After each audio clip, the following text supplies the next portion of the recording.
let's talk about let's talk about exposing the thief or revealing the thief or shining the light on the thief, whether it be within ourselves or whether it be within someone else. And what's the significance behind that? There's no way you can go forward with the thief.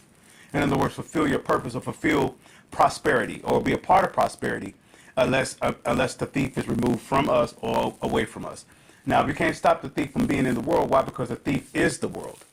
Now, the only thing we can do is prevent the thief from being inside of us, which would be his seductions, his manipulation devices, or his craftiness to get us to be introduced or to be manipulated or seduced to be inside of what he's offering or to receive what he's offering.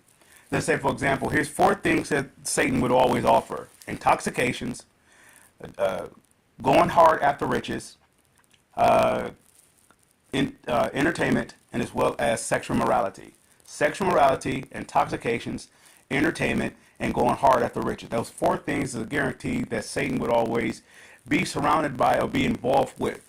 You cannot find the love of God inside of none of those things. So what does that mean to an individual that may be involved with those things, or the individual may have an interest with those things, or just trying to be relieved from those things? That's where all your problems are going to be. Before you get those things, you may have problems. And once you get those things, you have a continuous of problems. But the thing is, if you don't do those things after receiving those things, your problems escalate even more problems. Why? Because the original problems will open up the door for 6 times the amount of more problems.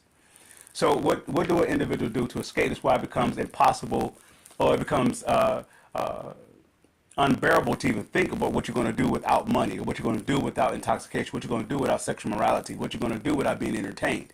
It becomes impossible to see it because it did its job of making you, not making you, convincing you to separate from God. And separating from God means separating from the promisement of God's word. Well, if inside of any one of those four, we call those four ancient spirits. Inside of intoxications, entertainment, sexual immorality, and going hard after riches, you will never find the love of God. And actually, you will have to be far removed from the truth. You can't stand in the sight of the truth. Why? Because the truth will set you free. It will shine a light on the deception of those things that you're involved with, which is keeping you away from the promisement of God's word. Why? Because the promisement of God's word was sent to turn us into a child of God. And if we're a child of God, we can create. We can create on the level of God.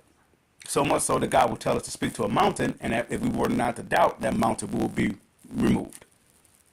Power of God.